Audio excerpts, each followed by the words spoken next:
Voilà, frère Banya Charal, je suis désolé pour la dernière partie. Pour faciliter les choses, je vais la mettre en rediffusé. Donc ça ne sera pas un direct, ça sera en rediffusé. On fait avec les moyens du bord.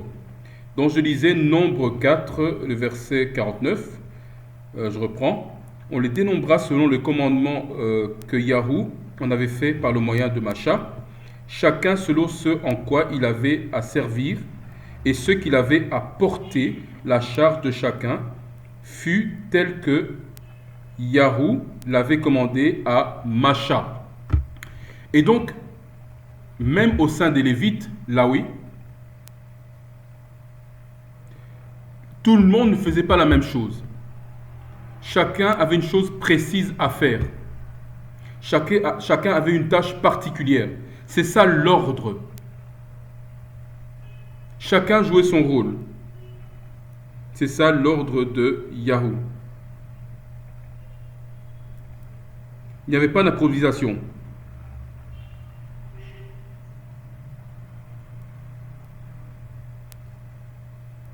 Nombre 5, on lit Bamidbar, le verset 5, le chapitre 5, pardon, on lira les 7 premiers versets. Puis Yahou parla à Macha en disant: commande au Bani Yahucharal qu'ils mettent hors du camp tout lépreux, tout homme découlant et tout homme souillé pour un mort. Verset 3. Vous les mettrez dehors, tant l'homme que la femme. Vous les, vous les mettrez, dis-je, hors du camp, afin qu'ils ne souillent point le camp de ceux au milieu desquels j'habite. Verset 4. Et les Bani Yahucharal firent ainsi, et ils mirent hors du camp, comme Yahou l'avait dit à Macha. Les Bani Yahucharal firent ainsi. Au verset 5. Et Yahou parla à Macha en disant: parle au Bani Yahucharal. Quand quelque homme ou quelque femme aura commis quelqu'un des péchés que l'homme commet en faisant un crime contre Yahou, qu'une telle personne en sera trouvée coupable, alors ils confesseront leurs péchés qu'ils auront commis, et le coupable restituera la somme totale de ce en quoi il aura été trouvé coupable. Il ajoutera ainsi un cinquième par-dessus, et le donnera à celui contre lequel il aura commis le délit. Ici, qu'est-ce que nous dit? Deux principes ici. Ça fait partie de l'ordre de Yahou. Toute personne qui n'est pas propre à l'assemblée Kahal, rappelez-vous la définition entre Hadat et Kahal. Hadat, c'est l'assemblée dans un sens général. Kahal, dans un sens particulier, dans ceux qui sont épurés, mis à part. Toute personne, par certaines conditions, qui serait dans un état d'impureté, impropre, qu'est-ce que Yahou dit? Vous les mettrez hors du camp, à l'extérieur du camp. Ce sont les principes, afin que le camp ne soit pas souillé. Ce sont les principes que nous sommes censés utiliser, avec lesquels nous sommes censés vivre, fonctionner. Il faut se détacher de tous les frères et les sœurs qui ont choisi de ne pas respecter les instructions. Pourquoi? Parce qu'il n'y a pas d'association possible. Imaginez-vous, nous voulons respecter les instructions de Yahou. Nous voulons respecter la Torah, mais eux, ils ne veulent pas. Comment peut-il y avoir association?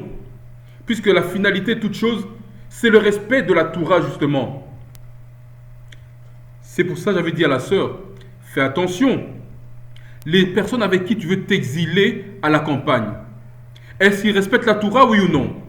C'est ta priorité, ça. C'est notre priorité pour toute chose, pour toute association. Quand un homme veut prendre une femme, il doit voir est-ce qu'elle est disposée à respecter la Torah. Si la réponse est non, ne la prends pas. Il y en aura plein d'autres.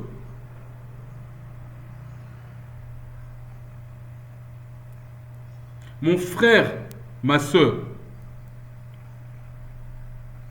attention à tes associations. Préserve-toi. En tout cas, c'est comme ça que j'ai choisi de me préserver.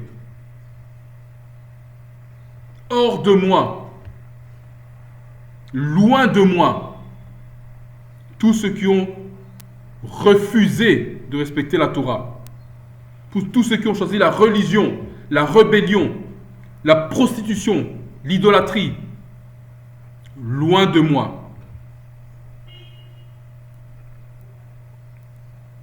Et puis il dit, pour conclure au verset 6, que tous ceux qui ont commis un péché, ils doivent restituer. C'est encore une fois, il y a beaucoup d'entre nous qui commettent des péchés. Et puis ils reviennent tout bonnement comme si de rien n'était. Sans aucune restitution. C'est quoi la restitution? C'est essayer de... Ici on parle en termes d'argent. Mais c'est essayer de réparer ce que tu as abîmé. Tu as maltraité un frère, tu as abusé de lui. Et tu reviens comme si de rien n'était. Et tu fais semblant. Non! Tu dois demander pardon et tu dois réparer cela. Si par exemple tu as diffamé un frère en public, tu dois réparer cela en public également. Sinon, tu n'as pas réellement demandé pardon à Yahou. Si tu as réellement demandé pardon à Yahou, il va te dire qu'est-ce qu'il faut faire. Il faut restituer.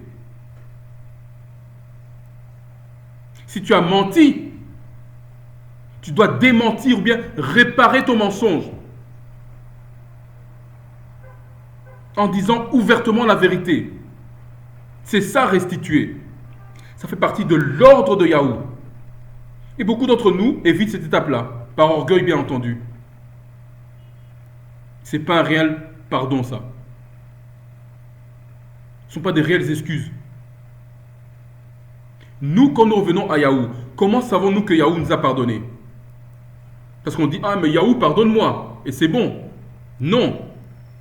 Il nous entend quand on dit Yahou pardonne-moi, et puis il regarde si nous restituons, si maintenant nous nous détournons, nous faisons différemment de ce que nous faisions avant. C'est ça la restitution envers Yahou.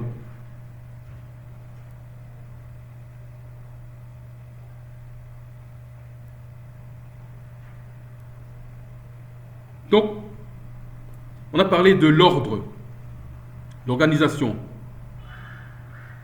le respect de la structure. Tout est fait par la maison du Père.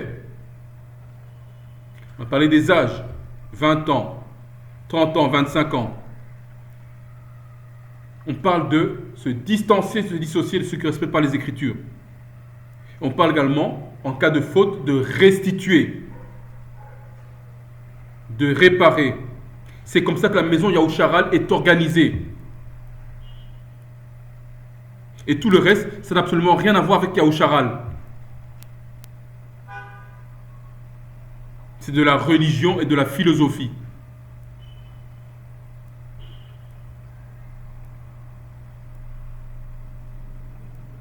Nombre 6. On va lire les 10 premiers versets.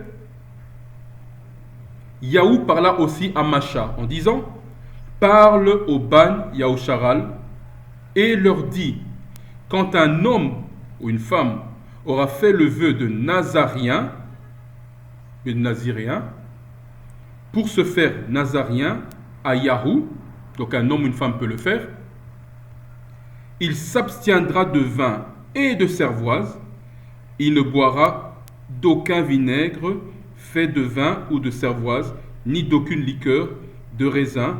Il ne mangera point de raisin frais, ni de raisin sec. Verset 4. Durant tous les jours de son nazaréat, il ne mangera aucun fruit de vigne, depuis les pépins jusqu'à la peau du raisin. Verset 5. Le rasoir ne passera point sur sa tête, durant tous les jours de son nazaréat. Il sera saint jusqu'à ce que les jours pour lesquels il s'est fait nazarien à Yahou soient accomplis, et il laissera croître les cheveux de sa tête.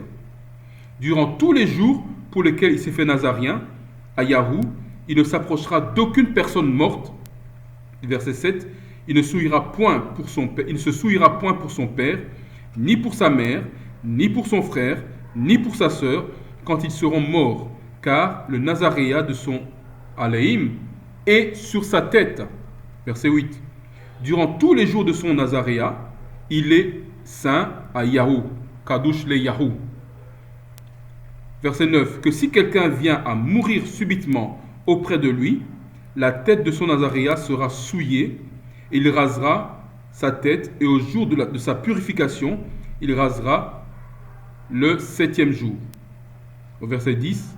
Et le 8e jour, il apportera au sacrificateur 2 tourterelles ou 2 pigeonneaux à l'entrée du tabernacle d'assignation.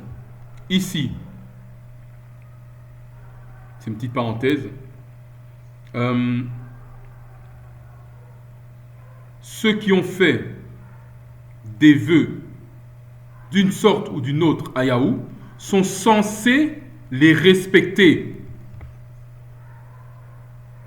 Et ici, en l'occurrence, un vœu de Naziréa, c'est quoi? C'est je fais un vœu où je me consacre à Yahou pour une raison particulière que j'ai déterminée. Et la fin de ce vœu, c'est quoi? C'est le baptême. Donc, je me lave et je me purifie. Nous ne faisons pas des baptêmes comme les chrétiens. Ça, c'est encore une petite parenthèse. Mais nos baptêmes, ce sont, comme par exemple le vœu de Naziréa. Je me lave dans l'eau, je me purifie, pour une raison particulière.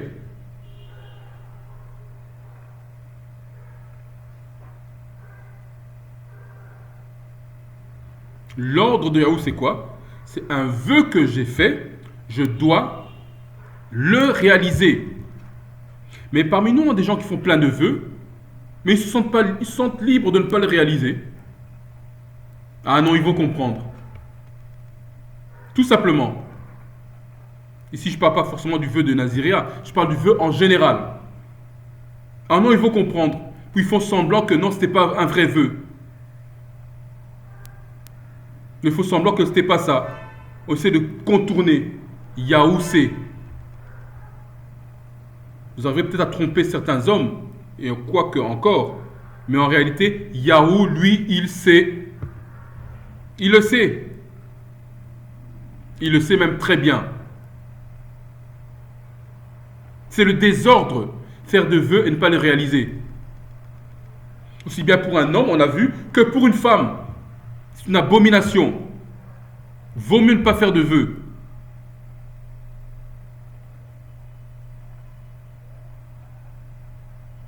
C'est ça le sérieux de la maison Yahou Charal.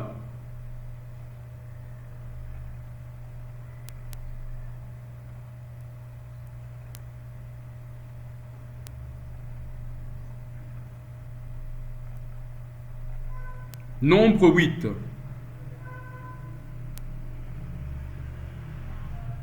Depuis, on va dire du verset 23 au verset 26. Puis Yahou parla à Macha en disant, c'est ici ce qui concerne les Lévites, là oui encore. Le Lévite depuis l'âge de 25 ans et au-dessus entrera en service pour être employé au tabernacle d'assignation. Voilà, donc il commencera son stage à 25 ans pour le Lévite. Mais depuis l'âge de 50 ans, il sortira du service et ne servira plus. Cependant, il servira ses frères au tabernacle d'assignation pour garder ce qui leur a été commis. Mais il ne fera aucun service. Tu feras donc ainsi aux Lévites touchant leur charge. Voilà. Donc à 25 ans, ils peuvent entrer entre guillemets en stage auprès d'un maître lévite. Donc ce n'est pas mauvais, un jeune qui veut enseigner peut venir en stage auprès d'un aîné qui pourra par la suite le recommander. C'est comme ça que c'est ça l'ordre de Yahou.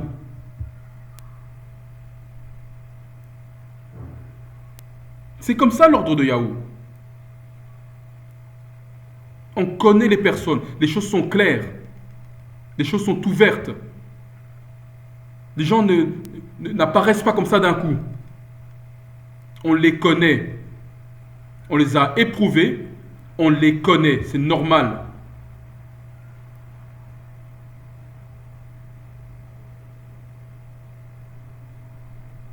C'est ça l'ordre de Yahou. Nombre 9. Pour aller vite, on va lire les versets 1 à 14. Yahou, au verset 1er, avait aussi parlé à Macha dans le désert du Sinaï, le premier mois de la seconde année, après qu'ils furent sortis du pays de Matzraïm, ou bien Égypte, en disant, verset 2, que les Bani Yahucharal fassent Pâques en sa saison, ou Pâques en sa saison. 3. Vous la ferez en sa saison, le 14e jour de ce mois, entre les deux vêpres, selon toutes ses ordonnances et selon tout ce qu'il faut y faire. Verset 4. Moïse donc parla aux enfants, au Bani Yahucharal, afin qu'ils fissent la Pâque. On te verra quand tu passeras là. Je crois que tu l'utilisais sur YouTube. J'ai allumé la lumière de cloche. Je vois que pourquoi tu avais un livre, tu vois. Bon, ça va, je lis bien. C'est bon. Ouais, merci. Vous la ferez en sa saison, verset 3, le 14e jour de ce mois, en les deux vêpres, selon toutes les ordonnances et selon tout ce qu'il faut y faire.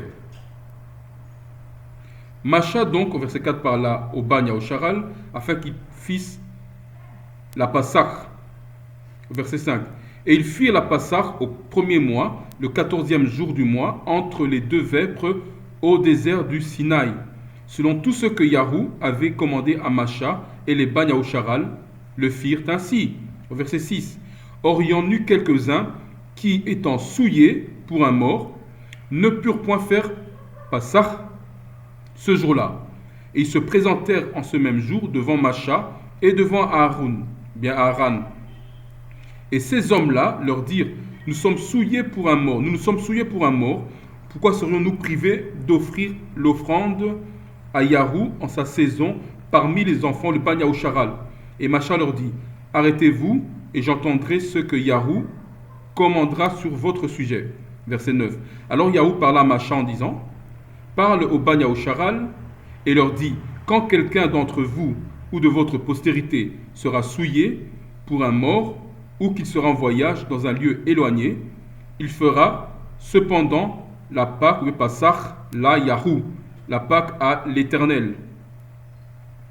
Ils la feront le 14e jour du second mois en les deux vêpres et ils la mangeront avec du pain sans levain, matzah, et des herbes amères. Verset 12.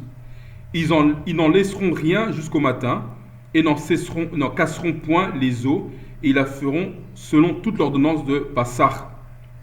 13. Mais si quelqu'un étant net ou n'étant point en voyage s'abstient de faire Pâques, cette personne-là sera retranchée d'entre ses peuples. Cet homme-là portera son péché parce qu'il n'aura point offert l'offrande à Yahou en sa saison. Et quand quelque étranger qui habitera parmi vous fera Pâques à Yahou, Pâques les Yahou, il la fera selon l'ordonnance de la Pâques et selon qu'il faut la faire. Il y aura une même ordonnance entre vous pour l'étranger et pour celui qui est né au pays. Alors, beaucoup de choses, mais on va résumer. Pâques, ceux qui ont raté Pâques, le 14e jour du premier mois, pour l'une ou l'autre raison, valable évidemment, eh bien, eux, ils peuvent rattraper, entre guillemets, Pâques. Finalement, d'un coup, il fait sombre, je vais allumer. D'un coup, il fait sombre, voilà, c'est mieux. Subitement, il a fait sombre, le soleil se couche. Donc ceux-là, je disais, ils peuvent rattraper Pâques. Ils feront cela le deuxième mois, le 14e jour du deuxième mois. Et donc, on a eu le rappel également que Pâques peut se fêter, même en dehors du territoire Bani Yahucharal. Maintenant, les étrangers également, entre guillemets étrangers, les Africains, les Européens, peuvent fêter Pâques si également ils respectent la Torah. On a lu au verset 14 que il y a une même ordonnance pour vous et pour l'étranger qui est né, et pour l'étranger et pour celui qui est né au pays, il y a une même loi. Et donc, toutes les personnes tous les frères qui se disent Banu Aoucharal, mais qui en veulent aux étrangers africains, européens parmi nous, vous êtes dans l'erreur. Vous êtes dans l'erreur. Parce que, à part la sacrificature, ils ont également les mêmes droits que nous. Point à la ligne. Je dis ça parce que dans le groupe WhatsApp, dans le groupe des hommes, ça fait partie d'un débat qui n'aurait même pas dû avoir lieu si nous en tenons à la Torah. C'est clair et c'est net. Et ça ne sera pas autrement. Il faut de l'ordre dans la maison de Yahou. Nous ne sommes pas dirigés par les émotions, par les affinités entre guillemets tribales, on va dire ça comme ça, mais c'est la Torah qui nous dirige. Faisons tout par rapport à la Torah. Nous considérons tous les hommes ou pas par rapport à la Torah uniquement.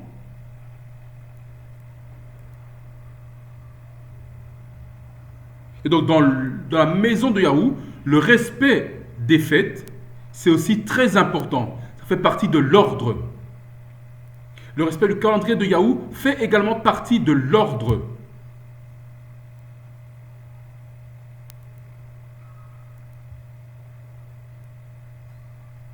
Nombre 10, le verset 1 à 3, puis quelques autres petits versets. Puis Yahou parla à Macha en disant, fais-toi 2 trompettes d'argent, fais-les d'ouvrage battu au marteau, et elles te serviront pour convoquer l'assemblée et pour faire partir les compagnies. Quand on sonnera, toute l'assemblée s'assemblera vers toi à l'entrée du tabernacle d'assignation. Versets 7 et 8. Quand vous convoquerez l'assemblée, vous sonnerez, mais non point avec un retentissement bruyant. Or, les fils d'Aaron, sacrificateurs, sonneront les trompettes, et ceci vous sera une ordonnance perpétuelle en vos âges. Donc ici, qu'est-ce qu'on nous dit? Ce sont les prêtres qui sonnent les trompettes, ou bien qui donnent le marqueur pour le calendrier, ou bien pour les fêtes. Ceux qui annoncent les fêtes. Ceux qui convoquent les assemblées. C'est pas, par exemple, parlant d'une assemblée, c'est pas un jeune qui sort de nulle part qui dit voilà, on va convoquer une assemblée pour telle raison. C'est le désordre cela. Ce sont les anciens qui convoquent une assemblée. Le jeune peut aller voir un ancien, peut proposer l'assemblée, les anciens se réunissent entre eux, ils décident du calendrier de l'assemblée et ils décident si le jeune en question doit être dans l'assemblée ou pas. Tout le reste, c'est du désordre. Il y a de l'ordre dans la maison Yahucharal.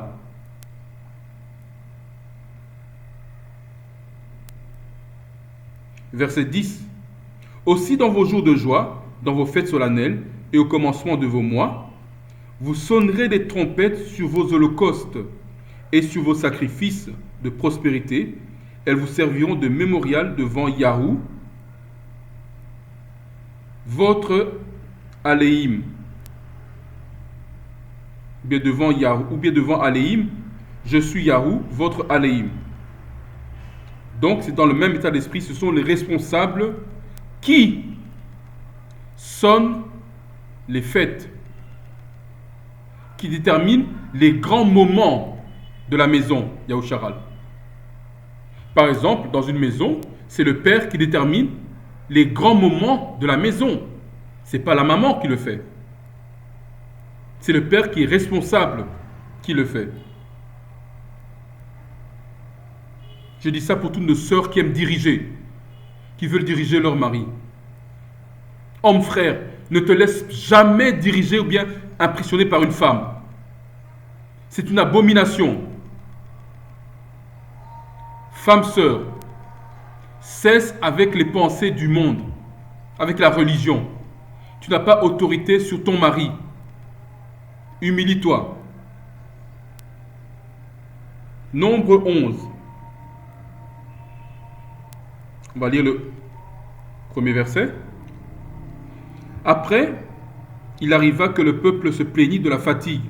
Et Yahou, lui, donc l'entendit, et Yahou, l'ayant entendu, sa colère s'embrasa et le feu de Yahou s'alluma parmi eux et en consuma quelques-uns à l'extrémité du camp.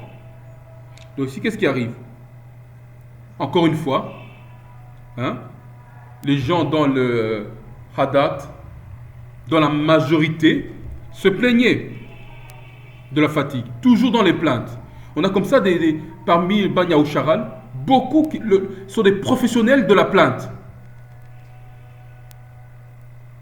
Toujours en train de se plaindre. Ceci, cela, ceci, cela. Ici, rien que pour avoir murmuré, pour s'être plaint, qu'est-ce que Yahou a fait? Il les a consumés. Il les a tués. Pourquoi ils se plaignaient? Ils étaient fatigués. Pourtant, qui donnait l'ordre de marcher ou de ne pas marcher? C'est Yahou. Puisque la nuée se stabilisait la nuit. Et la colonne de feu pendant le jour.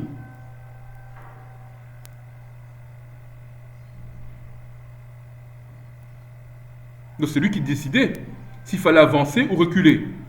Et donc, il contestait les décisions de Yahou. Qu'est-ce que Yahou fait? Il les a détruits. Il y a beaucoup comme ça dans Bani Aoucharal, qui sont déjà mûrs pour la destruction. Qui sont déjà préparés pour la destruction. Mais ils ne le savent même pas. Toujours en train de contester.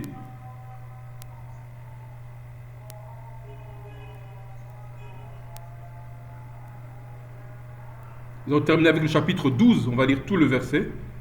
1 à 15. Bamidbar 12, 1 à 15. Nombre 12, 1 à 15. On va voir des personnes qui ont contesté ce qui va arriver, notamment les femmes. Ah, les femmes, faites attention. Mes sœurs, faites attention. Filles de Tsayoun, filles de Shara, faites attention. Shamaï, ce que je vais vous dire maintenant là. Écoutez, bam bam bam, écoutez. Prêtez l'oreille. Faites attention. Je lis. Verset 1er. Alors, Marem et Aaron parlèrent contre Macha à l'occasion de la femme couchée, donc éthiopienne, qu'il avait prise, car il avait pris une femme éthiopienne. Verset 2. Et ils dirent, est-ce que Yahou a parlé seulement par Macha? N'a-t-il point aussi parlé par nous? Par nous qui? Ben moi, Marem, et moi, également Aaron. Et Yahou a entendu ça. Verset 3. Or, cet homme, Macha, était fort doux et plus que tous les hommes qui étaient sur la terre. Verset 4. Et incontinent, Yahou dit à Macha et à Aaron et à Marem, venez vous trois au tabernacle d'assignation. Et ils y allèrent eux trois. Verset 5. Alors, Yahou descendit dans la colonne de nuée et se tint à l'entrée du tabernacle. Puis, ils appela Aaron et Marem et ils vinrent eux deux. Verset 6. Et il dit, écoutez maintenant mes paroles. S'il y a quelques prophètes entre vous, moi qui suis Yahou, je me ferai bien connaître à lui en vision. Et je lui parlerai en songe. Verset 7. Mais il n'en est pas ainsi de mon serviteur Macha, de mon esclave Macha, qui est fidèle en toute ma maison. Donc qu'est-ce qu'il dit ici? Parmi vous tous, c'est Macha qui est fidèle. Verset 8. Je parle avec lui bouche à bouche, et il me voit en effet, et non point en obscurité, ni dans aucune représentation de Yahou. Pourquoi donc m'avez-vous pas craint de parler contre mon serviteur, mon esclave, contre Macha? Bon, ici, personne n'a vu Yahou. C'était l'une de ses représentations particulières. On va dire ça comme ça, pour ne pas trop aller dans les explications. Ça pourra peut-être faire l'objet d'une vidéo. Donc ça veut dire que c'était lui qui était le plus proche de Yahou. Verset 9. Ainsi la colère de Yahou s'embrasa contre eux et il s'en alla. Verset 10. Car la nuée se retira de dessus le tabernacle et voici, Marem était lépreuse, blanche comme neige, et Aaron regardait Marem, la vie lépreuse. Bon, ici, Marem est devenue lépreuse. Pourtant, on nous dit bien que c'est Marem et Aaron qui se plaignaient de Macha. N'est-ce pas? C'est tous les deux qui se plaignaient de Macha. Parce qu'il avait une femme éthiopienne de couche. Et en plus parce qu'il disait, non mais Yahou ne parle pas que par lui. Mais pourquoi Yahou n'a puni que Marem? Pourquoi Yahou n'a pas puni également Aaron? Parce que la réponse est simple. Parce que Marem s'occupait des choses pour lesquelles elle ne devrait pas s'occuper. Elle s'occupait des choses des hommes. C'est comme si elle voulait se comparer à Macha. Dans son rôle de direction du peuple. Voilà pourquoi Yahou n'a pas toléré cela. Yahou l'a frappé d'une lèpre. C'est pour ça que j'ai dit, sœur, bam, bam, bam, bam, bam. Écoutez-moi, oh. Ne vous occupez pas des choses qui ne vous concernent pas. Les choses des hommes, la direction, la doctrine, ça ne vous concerne en rien, ça concerne les hommes. Marem en a fait l'expérience néfaste. Une femme ne reprend pas un homme. Jamais. C'est une abomination. Pour reprendre, il faut dans une position d'autorité. Tu n'as pas cette autorité de la part de Yahou.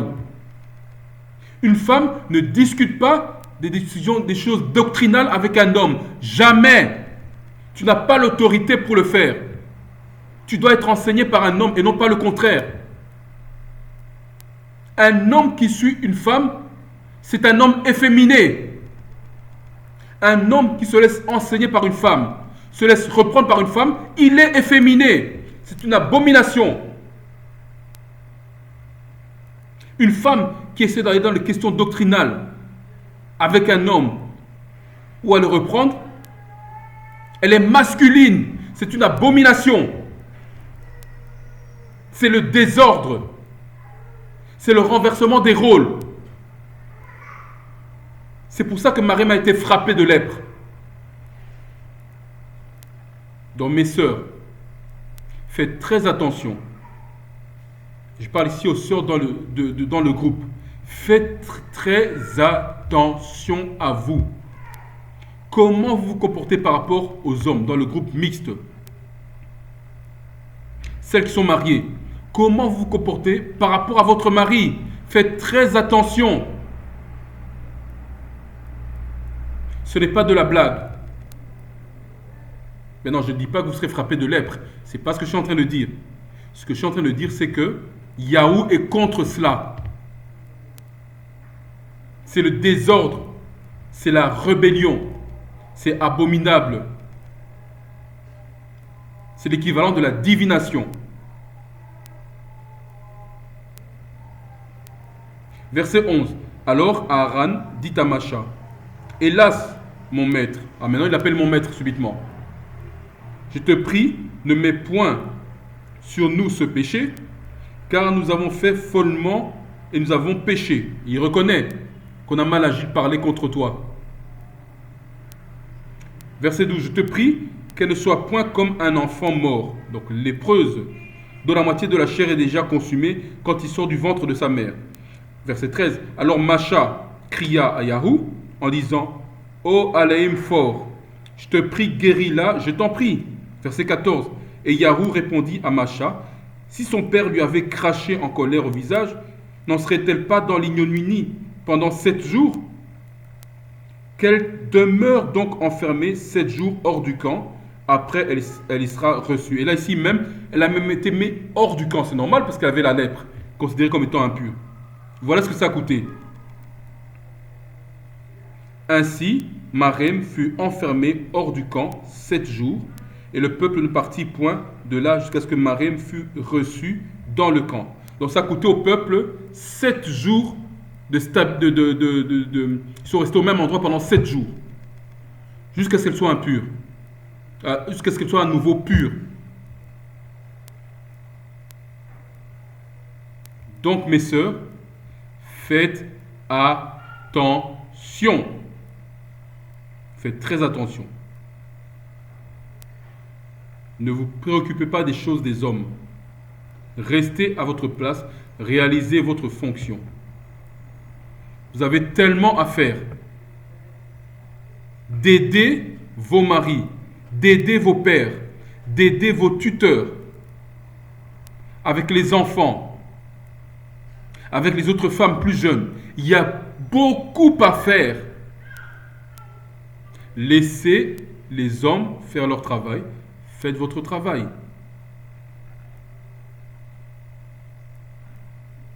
Je pense nous sommes arrivés à la fin. Le résumé de ce qu'on a dit, c'est quoi?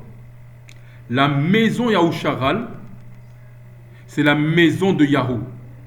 Yahou a organisé sa maison avec ses règles qui lui sont propres, qui n'ont rien à voir avec les règles des nations étrangères, des nations africaines comme des nations européennes. Tout est basé sur la maison du Père, de la maison de Yahou. Ce sont des hommes qui se mettent ensemble, des familles qui se mettent ensemble pour former une maison, une communauté, un assemblage. Elles se mettent ensemble selon les préceptes de la Torah, par affinité des Écritures, pour former ce qu'on appelle le Ka'al, non pas le général, Hadat, mais le particulier. On a dépassé l'étape de oui, c'est nous les Bantous. On a dépassé de loin. On n'est plus là-dedans. Nous, ce sont les lois. On étudie les lois, on les met en application, et on s'associe entre frères qui pratiquent les instructions.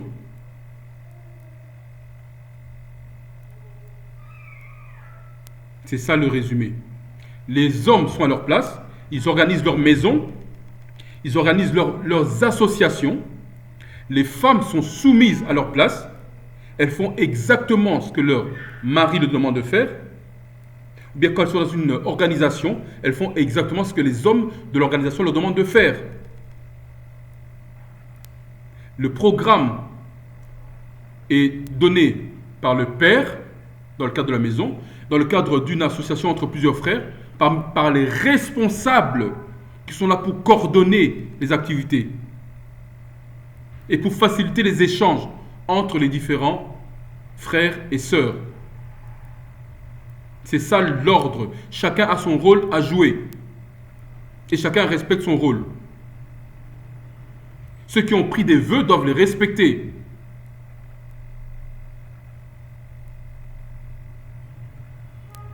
Ceux qui ont fait des promesses doivent les respecter.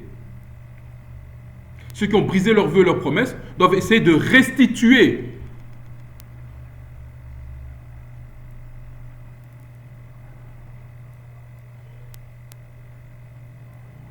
Il y a des anciens qui sont là. Il y a des enseignants qui sont là. Il y a un critère d'âge, il y a un critère de connaissance, il y a un critère d'apprentissage. On ne sort pas d'un coup comme ça, voilà d'un coup, j'enseigne. Non. Tout est organisé. Tout est précisé dans les Écritures. C'est ça l'ordre de Yahou. Et même pour le mariage, tout est ordonné. On n'en a pas parlé, mais on peut en parler, tout est ordonné. Ce n'est pas deux personnes qui sortent de nulle part comme ça, hop, on se marie. Non. Il y a des enquêtes qui sont faites. Il y a un encadrement, il y a un cadre qui est précis. On doit connaître la sœur, on doit connaître le frère.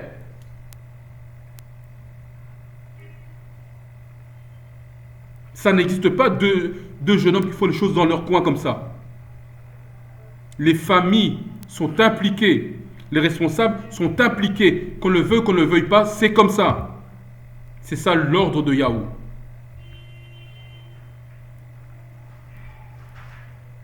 Je pense que nous allons nous limiter à ça pour aujourd'hui. Je pense surtout que, j'espère plutôt que le message est bien passé, que tout est fait pour le respect des instructions. N'est-ce pas? C'est bien beau de crier, oui, nous sommes le peuple Yahweh. On doit voir ces choses dans la pratique, dans notre pratique journalière quotidienne. Il doit y avoir une différence. S'il n'y a pas de différence, nous ne sommes pas le peuple. C'est aussi simple que ça. Si les gens de l'extérieur voient la différence, c'est alors qu'ils sauront que nous sommes le peuple. Ça s'observe. Ce n'est pas dans la bouche. C'est dans l'observation.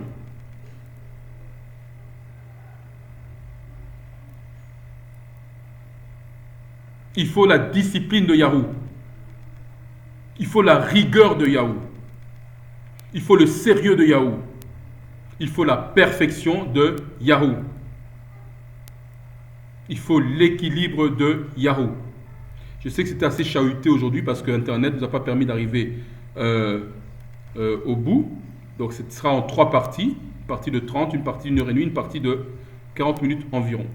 Et la dernière partie, c'était pas du direct. Mais vous pourrez mettre vos questions, vos commentaires. On tâchera d'y répondre si elles sont sincères. Je dis déjà, nous n'allons pas répondre à la bêtise. Nous répondrons que aux questions sincères. Nous n'avons pas de temps à perdre. Nous sommes ici entre gens de bonne compagnie. J'espère que c'est clair pour tous. Voilà. Ce fut un plaisir de nous avoir entretenus de ces choses à tous les Banya Charal dispersés aux 4 coins de la terre, dans tous les continents, Europe, Amérique, Asie, Océanie, Afrique, Shalom, ou bien Shalom, mais également à tous les associés européens, africains, qui par la pratique de la Torah sont réunis, intégrés et acceptés parmi les Banya Charal. Shalom.